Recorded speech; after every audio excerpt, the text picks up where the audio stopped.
Answering the new player's question: how do I go about building an army in bolt action? Welcome to Trident Wargaming, a podcast dedicated to all aspects of tabletop wargaming. Your hosts are Bill and Andy. Hey guys, and welcome back to another Trident Wargaming episode. This is episode 42, and we're doing some boot camp breakdown for bolt action. I'm Andy, and my co-host Bill here is with me again. Hey, how's it going, guys? Excellent.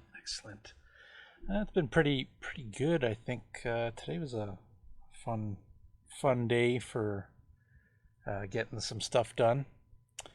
How about you, Bill? What did you got going today? Did you get any hobby time in? I managed to crush some serious hobby time today. I got my bolt action army painted. It's all finished. Nice. Yeah, Nice. It's all ready to go. Very nice. Yeah, I still gotta get mine stuff done, but in time. Gotta get all these other projects done. True.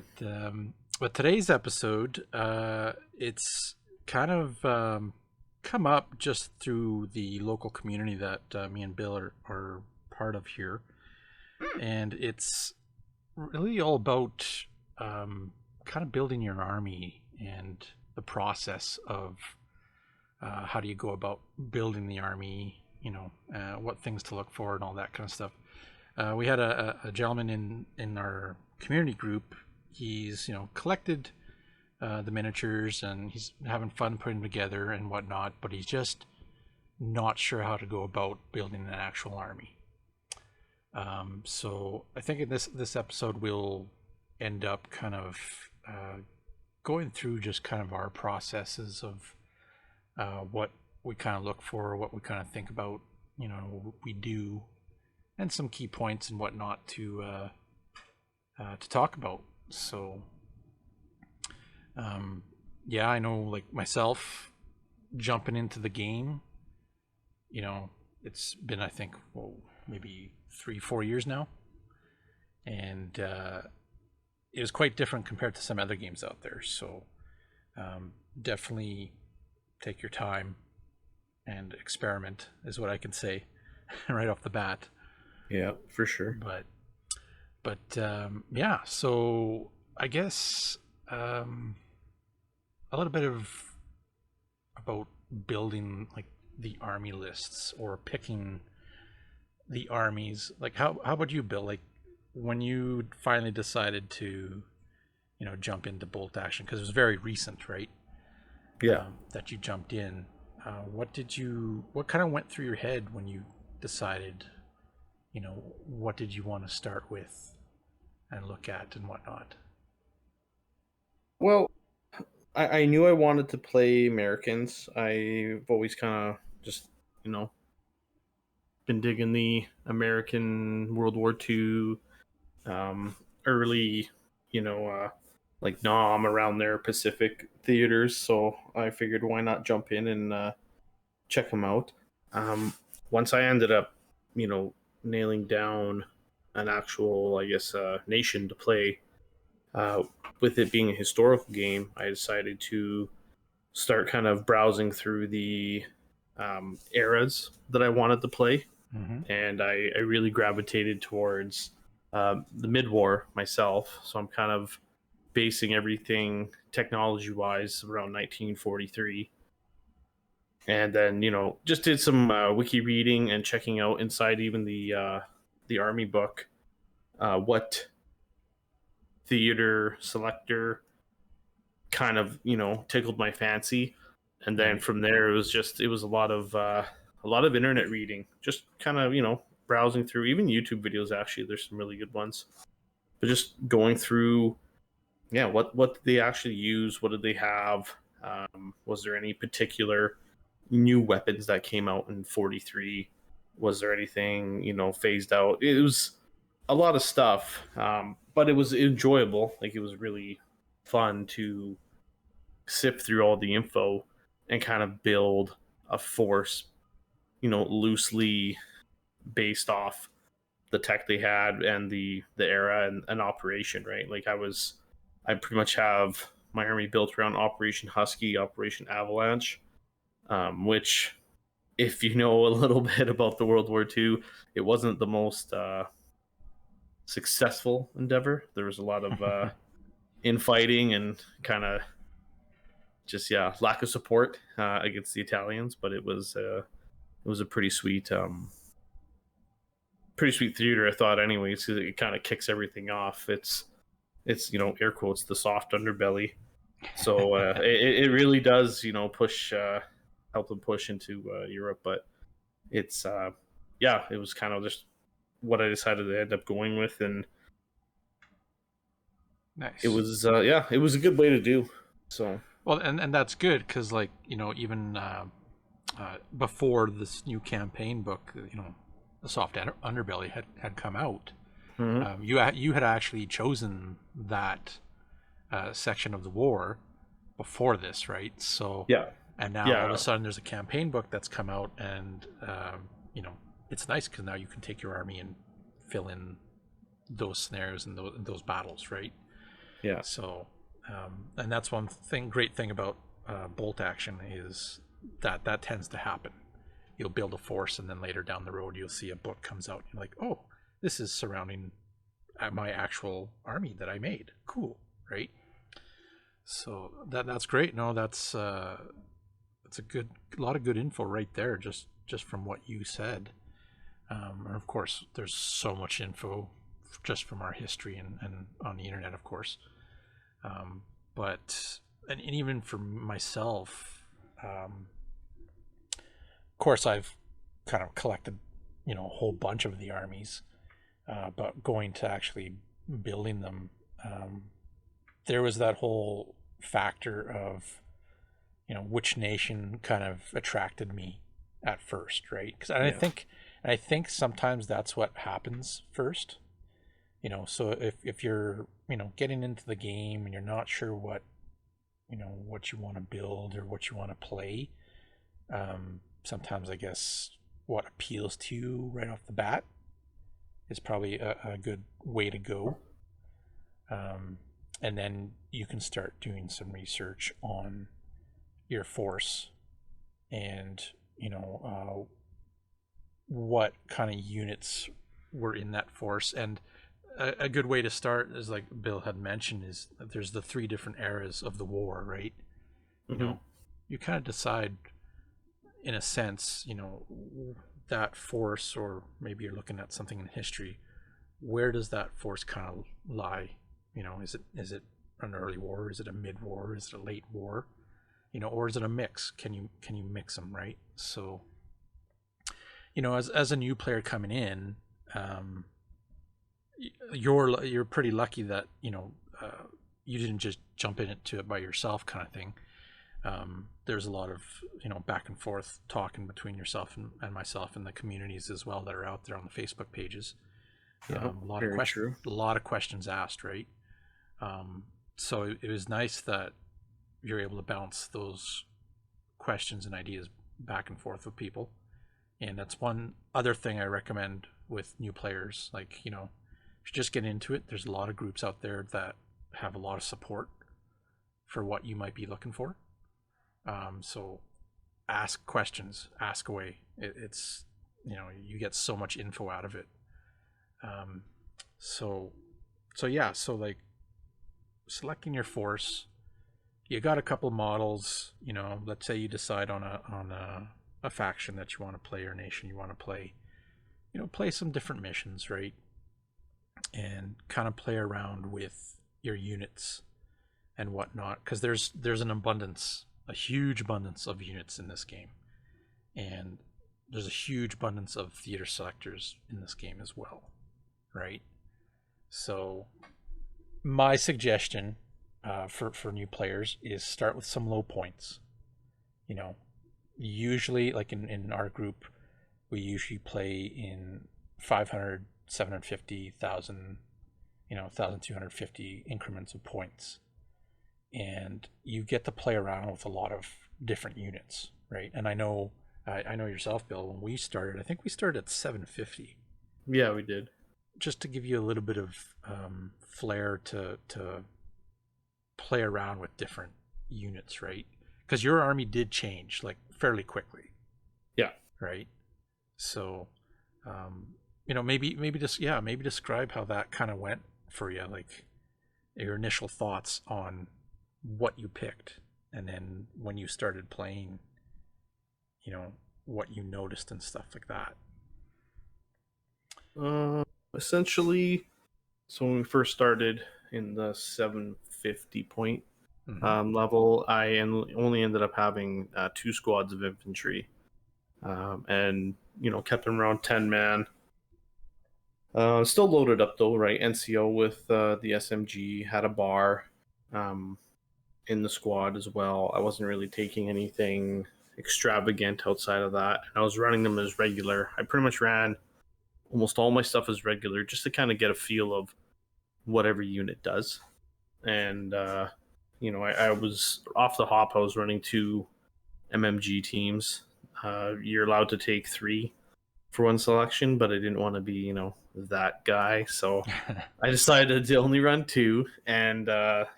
they've been in every army since, like, for sure. Yeah. But I ended up taking a Sherman, like I said, a couple of the infantry squads. I ended up rocking out my 57 millimeter anti-tank gun, and that's been kind of a mixed bag the whole time I've been using it. It's been okay, right, for the most part. But as as I started playing games with Andy and a couple other guys here, I noticed that one, regular is good, but regular is not great. And vets are great, but they are expensive. So there's kind of a fine line in that, do you take everything as vet or everything as reg with a few things as vet? I started kind of running just a flamethrower team, or I would swap it out with my sniper / bazooka team, depending on what theater I was running at the time, because I had access to different things. And I was running the forward air observer, the Right. air artillery guy, early on, and again, mixed bag a little bit. The skies were clear for a long time, so it was good. But as I started to play these games, I immediately took more infantry. The Sherman tank kind of became more of a machine gun wagon. Yeah. And I used to rock the pintle mount, quite frequently. And the last game, I don't take the pintle mount anymore. It's just not. It's not worth being open topped to get a lucky mortar hit. Yeah. And I found that out quite the hard way on one of my last matches here too. Mm-hmm. Just it was a bad call by me. I popped her open, and the next thing you know, I got assault and grenades down the hole. Tank gone. Yeah, bad scene. Yeah. but see, that's good. Like, as you're talking about how your army kind of changed, and you've been facing regular and veteran armies so far. Yeah. Right. And obviously there's a thing to be said by those two types of experience levels on the units. Now, you haven't faced an inexperienced army yet, even though guys might say, oh, they're inexperienced, they're not going to be that great. But there's going to be numbers. Yeah. Right. When the Soviet horde comes rushing through the Red Army, it's a different story, right? It gets you kind of thinking a little bit differently, stuff like that. But it's interesting to see, over these last few games that you've had, to see how the army has changed. Yeah. To see how you've taken more interest in having, okay, you know what, I kind of need that extra infantry unit, right? Yeah. And whatnot, because I've played you, and like, the battles are getting obviously better and tougher, and you're starting to realize like what weapons you're finding that you're liking better. Yeah. Right. And that's the appeal to some of the armies, right? Yes, you know what, everybody has a rifle, every army has an SMG and machine guns, but each army has small little differences in either nation rules or abilities that their army gets. So it depends on the appeal or the idea around how you want or you envision your army to actually kind of perform in battle, like how you deploy them and where are they covering, Yeah. stuff like that, right? Because it's like when I play my Germans, I like to have a lot of machine guns, right? And because my German army is based off of Stalingrad, and I believe it's the Sixth Army, I have these tanks coming in that have howitzers on them. So they're not necessarily, to go up against another tank. They're more of to deal with the tougher infantry. So there's stuff like that you can kind of look at and what you kind of prefer. If you like tons of infantry, then maybe the Soviets are for you. If you like to have a big selection of tanks, Germans, Americans, even the British have a lot, right? So stuff like that is definitely something to look at, to play around with, when you're constructing an army and kind of building your force as you go through this. And using easy army is to me, I find, is one of the better ways of doing it. It tends to have all the theater selectors on there and all the options for your units, and it's pretty easy to use. So definitely check them out. But yeah, it's interesting too, because like as you were playing this army and building it and tinkering around with it, you've already mentioned to me that you're looking at another army, Yes. right? Yes, I am. So it's pretty neat to see that it's like, oh, you're really intrigued by it, and now, okay, you want to play a different army, and now you're looking at stuff for them, right? So again, you're going through that same process, but it's going to be a different feel with them. There's going to be different Oh, for options, sure. right? Models, which is great.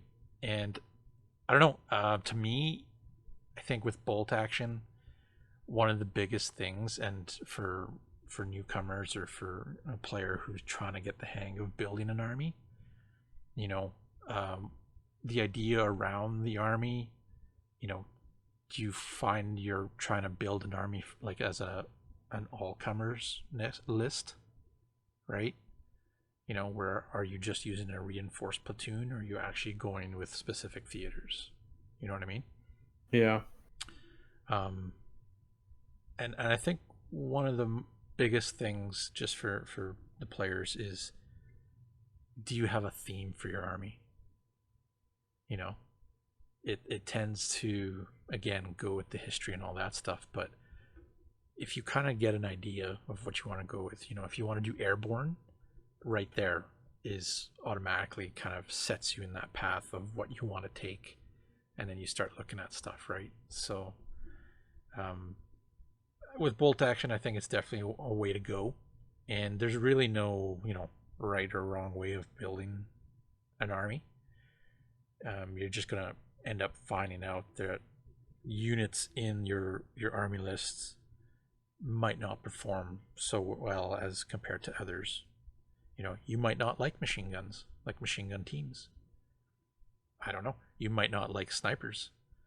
You might want to take an anti-tank team just because they get a bonus to damaging, their target, right?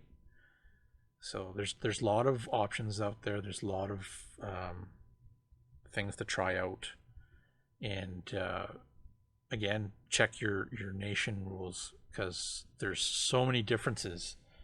And I don't know. You played my Germans, Bill. Yeah. You've played another player who was playing a different style Germans, Yeah. and I can't remember. You played against. You I played think against. I've just played just against Germans so Was it far. Germans? Okay. Yeah. Okay. Yeah. So,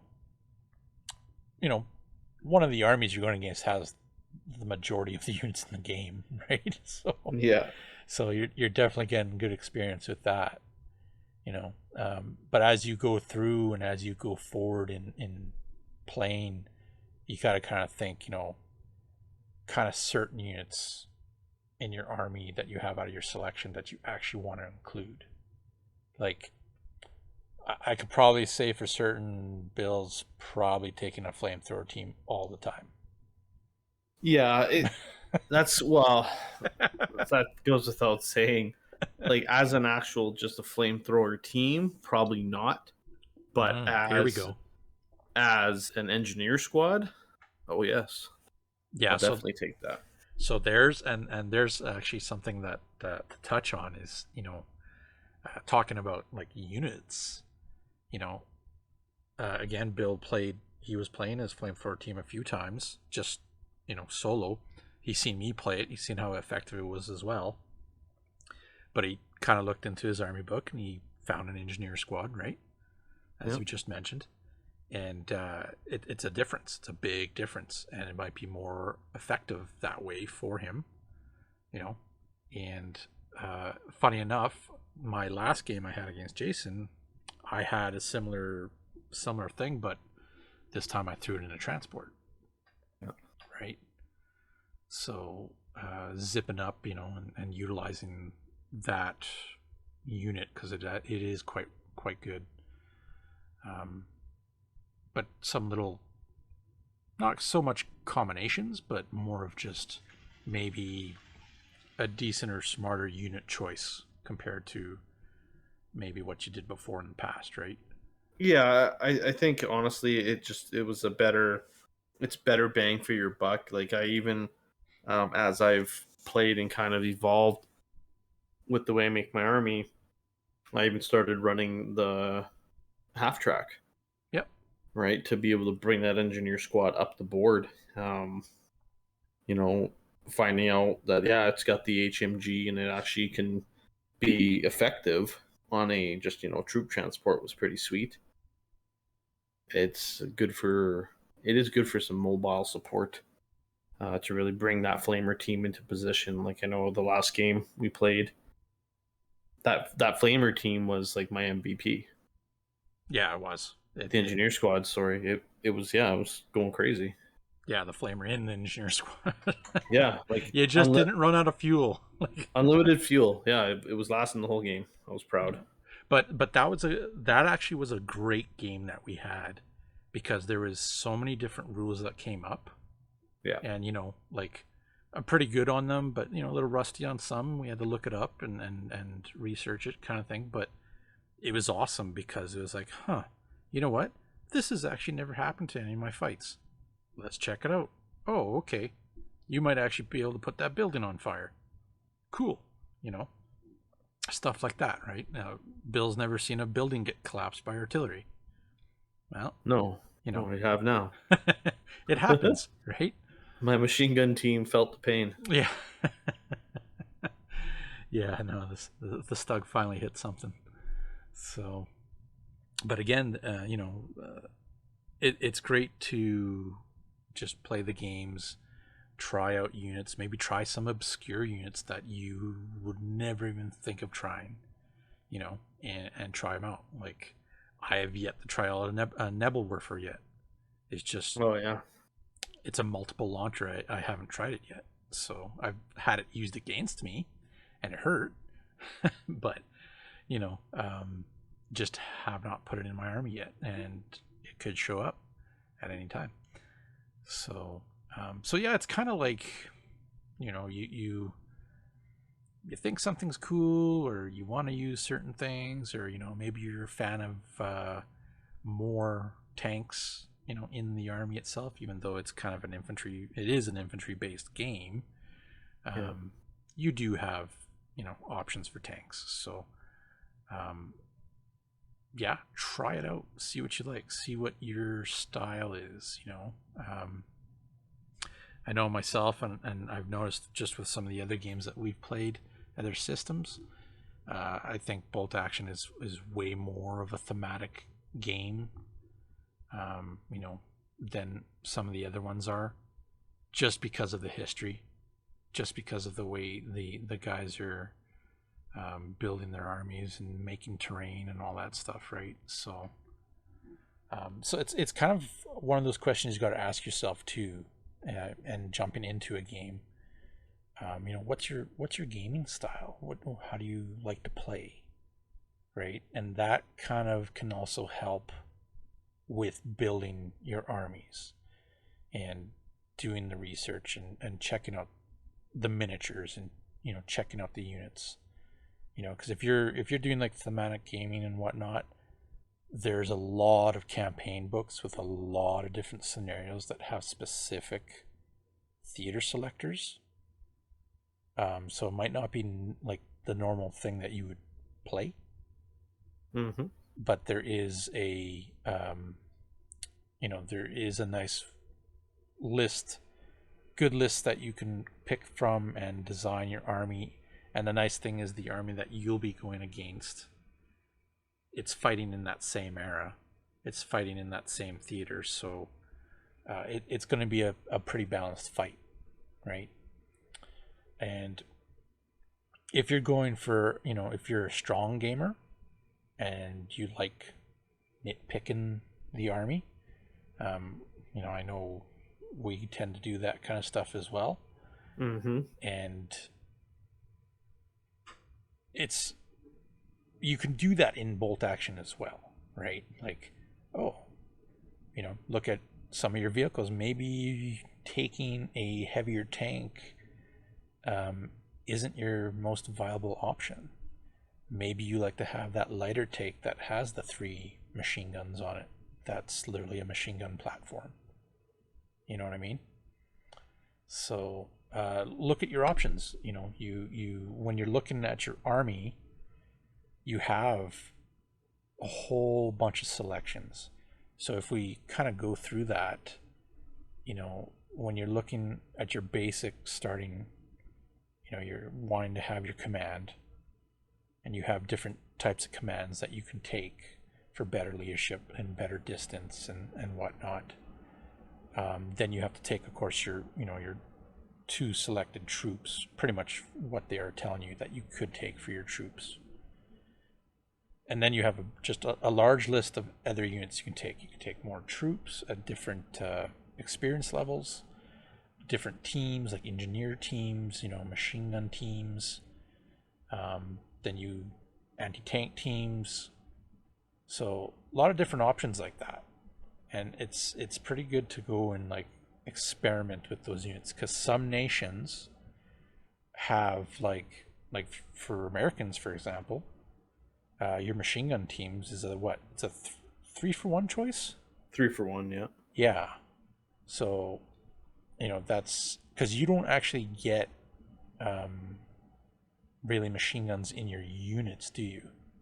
No, unless you're playing Like airborne. I believe it's airborne. Yeah, because you'll get the bar. So the bar is like specifically for Americans. Yeah, and bar's no slouch. No slouch. So it's stuff like that you kind of look at, right? Like, I know the Soviets have kind of the same deal with their anti-tank teams, but it's not just a anti-tank team. They actually have options within that. So it could be the anti-tank rifle teams, it could be the anti-tank dog mine teams that they have, stuff like that, right? But there's a lot of different options, a lot of different things for the nations to check out. And then, of course, you start going into your anti-tank artillery, your howitzers, your mortars. It's depends on what you like. If you don't want a tank, but you do want a high punching anti-tank weapon, then maybe an anti-tank team, for artillery is your go-to, right? Pros and cons of it, of course, but just like with everything, after that, like myself, I love taking my howitzers. You know, splash damage, big numbers, can take out a lot of units as long as you hit. So again, pros and cons with that. Um, yeah, you haven't used howitzers at all, have you, Bill? I have not. Not yet. Not yet. Yeah, I would like to bring in some medium like artillery mortars, something like that. Yeah, and Get, they have they have their own, tactic. Like almost every unit, you kind of have an idea of how you're going to play them, right? yeah. Like, against fixed teams and stuff. Yeah, mortars are great. They're a threat. Something to think about. Now, what kind of caliber do you want? Well, depends on how many points you want to spend. So, Yeah, no, it's true. but yeah, there's so much that you can go through, and then of course you start going into tanks. There's so many tanks out there that you can pick from: lights, mediums, heavies, pretty much. Oh, for SPGs. sure. There's even flak trucks, stuff like that, and you also have like armored cars and recce vehicles, right? And I don't think you've come across one yet. Not that I remember. You might have against one of the other guys, but when they use that recce ability on you, you'll see, because it's kind of like you're baiting your opponent with that kind of unit, and it's literally like either that they're going to shoot at you and you're going to recce and get out of the way, or they're not going to shoot at you and it's going to open up an opportunity for you to shoot something. So, and different armies have different vehicles for that.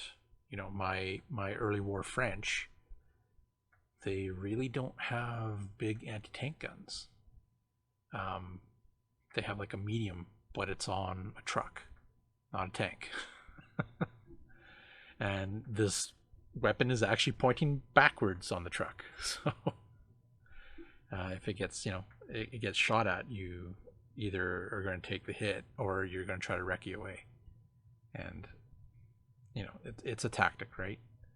So check them out too. They're interesting to play with. They're a little lighter, they're faster, but a lot of models for them as well. So it's pretty good.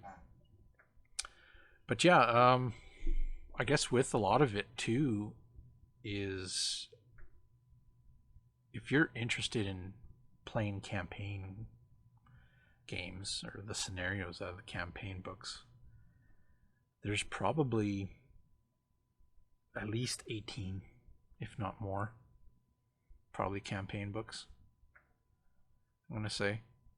And they keep coming out with them, so there's tons and tons of theater selectors there. I know we're probably going to be playing some. I know I'm playing some right now with Jason. We just did a Stalingrad scenario number 1, and that was an interesting battle. It's not the same style missions as like the rule book, the main rule book.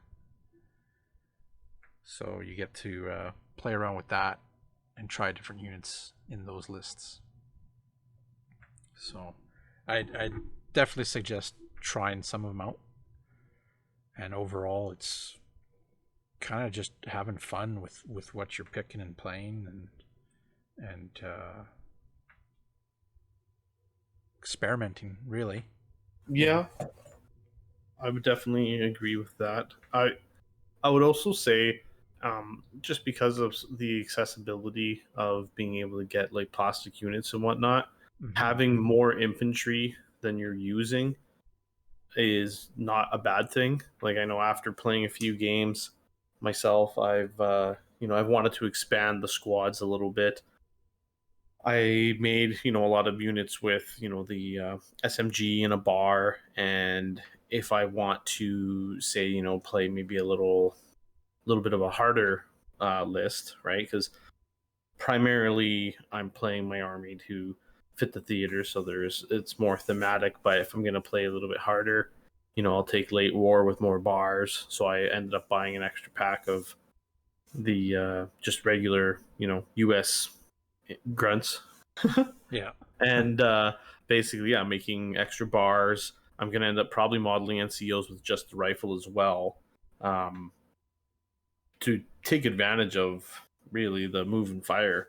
Because I found that the SMG is good, but being able to move and fire and have that 24-inch range with everybody in the squad, it's still another shot to try and work around maximizing your advantage, right? Yeah. Especially with the US being able to move and fire.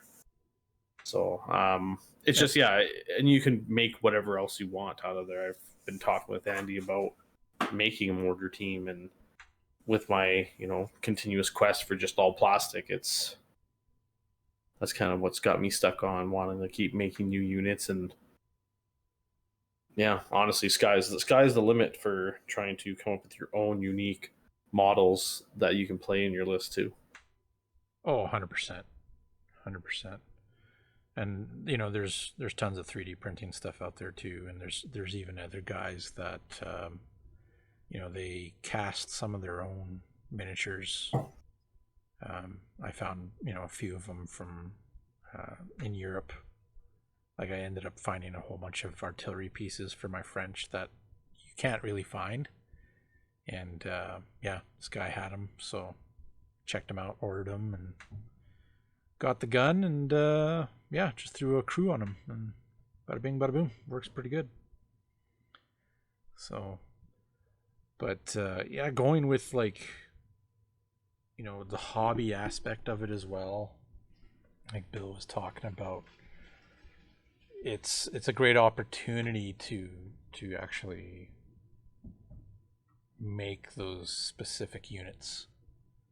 I know Jason was talking about trying to make some engineers for his Germans, as well as he's got winter Germans going as well, and they don't make those units, so you kind of have to scratch build them. You know what I mean? So there are parts from regular engineers out there, but it's a little bit of tinkering. Yeah. So it's good old hobby time for that. But kind of going back to building the armies and playing the units, like myself, when I'm kind of doing that, building my army, I kind of have a standard like template of what I kind of want to have in my army, right? I tend to have no less than 3 infantry squads. Right? I think 2's too little, especially for objectives. And if I can, try to maximize their size, but a lot of times I'll have to cut. Well, it starts that way. Yeah.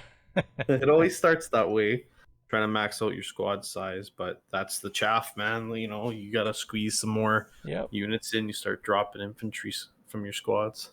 Yeah, and you know what? There's a lot of times too where, like, oh, okay, I have my commander and he has his assistant. Well, I need to cut point. Okay, assistant's gone. That kind of thing. And then even with units as well, like, I'll try to put at least one veteran squad in the army, but half the time I'm trying to squeeze in another unit and I have to cut them back to regulars, which is fine. But there's a lot of back and forth tinkering like that when you're building the armies, right? And I like having a sniper, even though Yep, doesn't always hit. it's true. Best chance at hitting, but never does. So there's that. MMG teams, mortar teams, I like always having them in my army. So it's kind of a standard template for me if I'm just playing like a reinforced platoon. Mm-hmm. to have that. So as for actually having a tank in my army, I don't necessarily have to have one.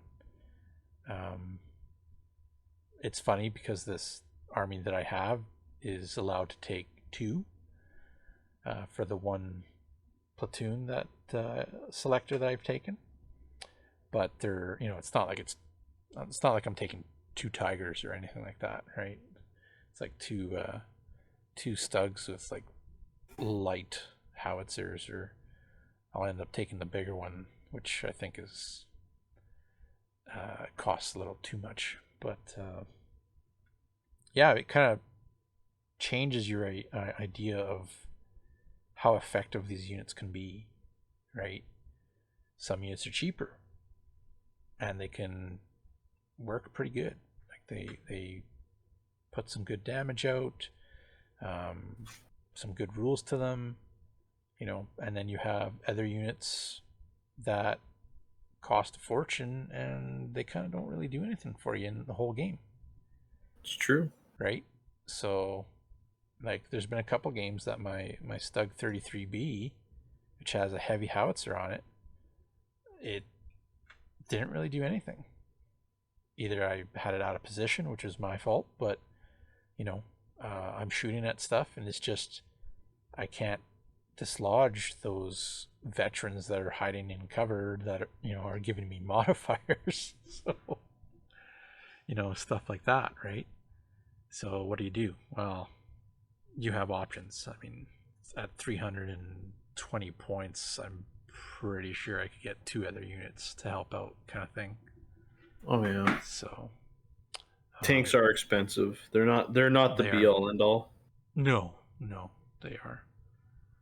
And again, it also depends on like the meta, I guess, of the guys that you're playing with, your community, or if it's a tournament you're going to, right? I've been to a couple of events, and I think a couple of tournaments here locally. Not sure how it is, in Vegas or in Europe, kind of thing. But I'm sure there's some pretty good battles that happen. And as for meta, I don't know if if they're tank heavy or not. I know we are here. Guys like using their tanks. So, and it's a question you got to ask yourself too. Is that kind of the route you want to go? Are you min maxing? Taking the bare minimum of infantry you can just to fit in those bigger units. But there's pros and cons to that too, right? Yeah. So, but again, like I said, I found bolt action to be more story, thematic, kind of as you're playing the battle. It's like a movie's kind of happening in front of you. Stuff's happening. So it's fun times for that. If you're still having problems like building an army and whatnot, start off small and just ask some local. Hopefully, you have a local group to be playing at, and ask them. You can ask us at any time. You can send messages about it. If you need help, stuff like that. But ultimately, really, I mean, what can I say? Really, just rule cool. If Yeah. if you really like something. Yeah. Essentially, like, buy the models you like that you'll like to paint, and there's always going to be ways to squeeze them in to your list. Yeah.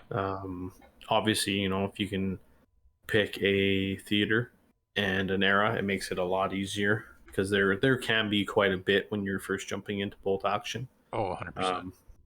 It's deep, so pick your era first. That's your first task for homework, right? Like, pick your era, pick your nation, and then okay, what now? And from there you can You can kind of use the method I do, where you can research, or you can, go on Bolt Action or on wikis and just ask, like, just Google up some questions.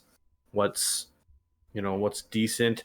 I think you get a lot more info inside the army book when you're starting to read through, and you get to see kind of the equipment that they have.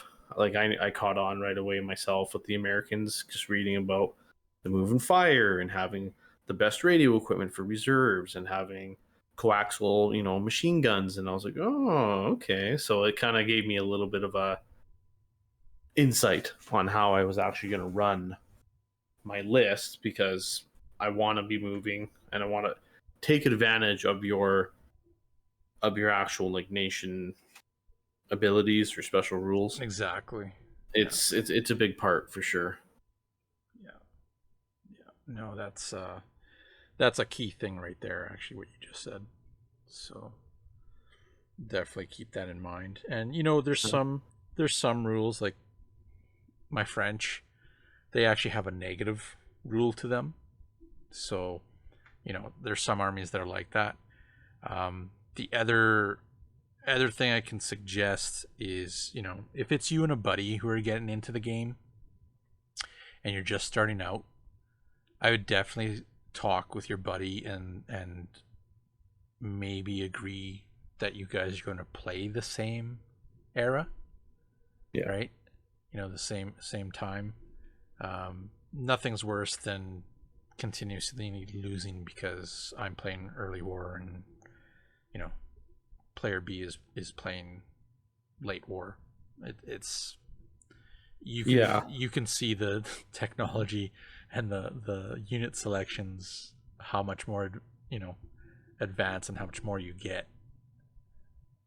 If you are jumping in with a friend too, I honestly would recommend those big like dual army box sets. Oh yeah. Jump in first thing, right? Like essentially it pits you and your opponent to against each other with relatively the same era, same kind of tech. A lot of those box sets seem to be pretty good bang for their buck. Yep. Yep.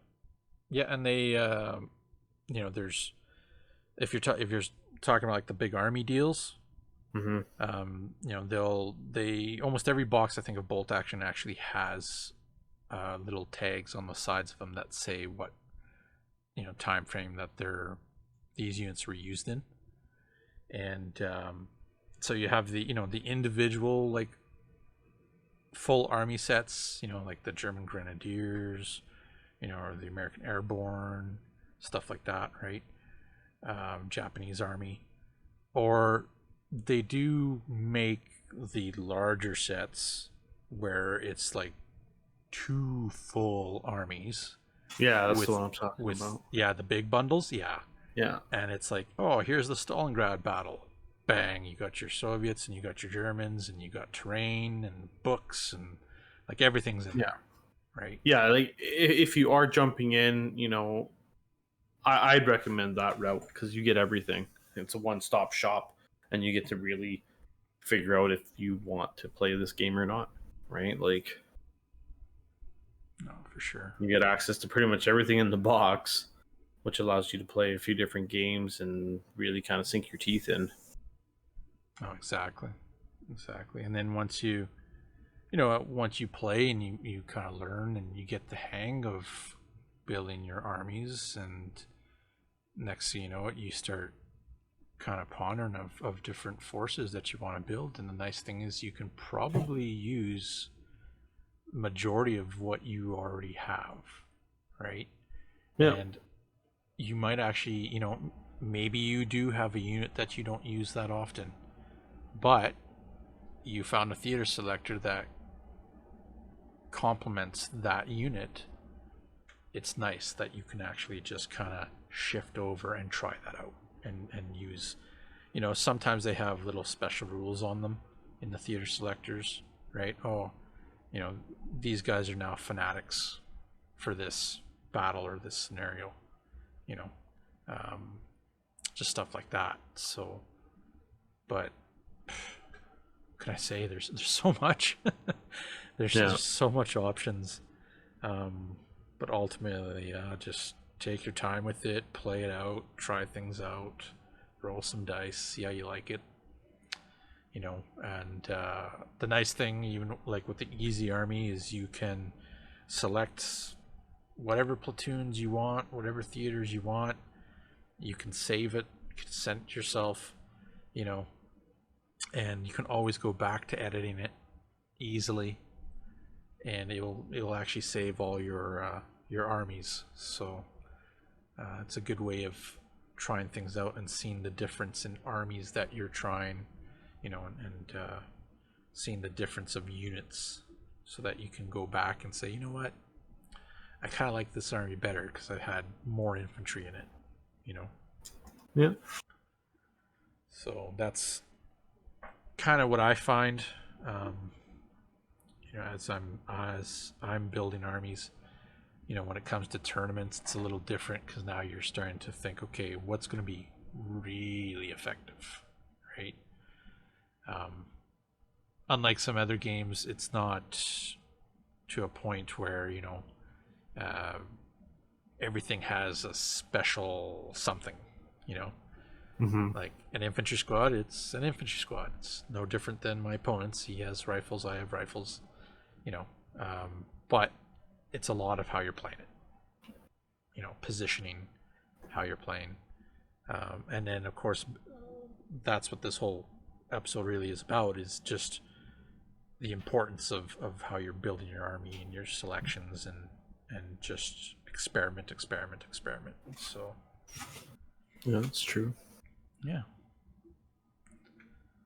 So, and yeah, anything else, Bill, you think comes to mind for?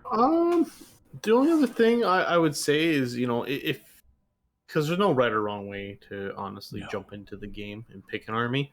If you really just kind of, you're browsing the site and you're just looking at models that you like, and you're like, I like these couple tanks, I like this gun, check it out. Well, you know what? You can also start an army like that as well.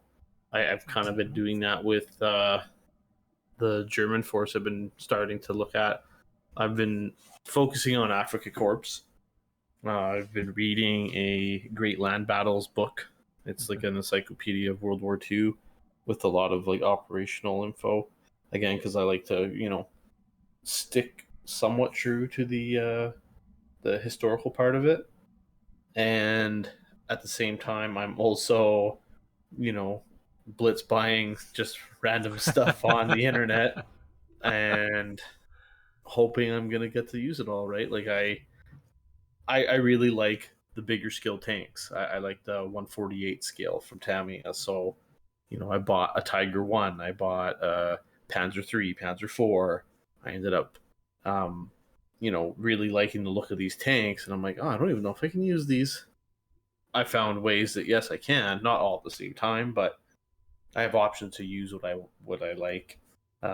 So, I kind of jumped in there. I knew I wanted, you know, some German tanks, some of the most, feared ones. And then it was like, oh, okay, now I should, not get too ahead of myself and look at how can I actually use these? What's the best way to use them in the army? How am I going to get a decent army made out of this, right? So you can do it either which way. It's a lot of fun either way. So, And if you do decide to buy a whole bunch of tanks, not to worry, you can play some tank war. it's true. Yeah, it's true. So there's always that option too, right? And you know what? That might be a thing too. Is you've played some bolt action and you're checking out tank war, which is heavier in with the tanks. Yeah. Maybe you like that better. And building an army is really no different. You still have to commit certain forces for the army and whatnot. So, but yeah, if you're enjoying the game and you enjoy building armies and you want to change, there's that. Tank war as well, which I'm sure I will do a episode later down the road here, specifically on that one. But just go with what you like. If it makes you happy, go for it. You know, if you think it's cool, go for it. Like Bill said, there's no right or wrong way. And so you're having fun with your buddies or your community that you're playing with. You know, I found that most of these communities really do engage a lot, and they help, or find little things that they can help you with. So definitely reach out, because it's pretty good with all the info out there and the feedback. So yeah, I guess that's kind of it for today. Yeah. Yeah, so again, thanks for checking us out and joining us on this episode. Hope you guys enjoyed it. And don't forget to check us out on Facebook and Instagram, Podbean, YouTube, of course. And we'll catch you guys on the next episode. Catch you later. Trident Wargaming. Build it, paint it, play it.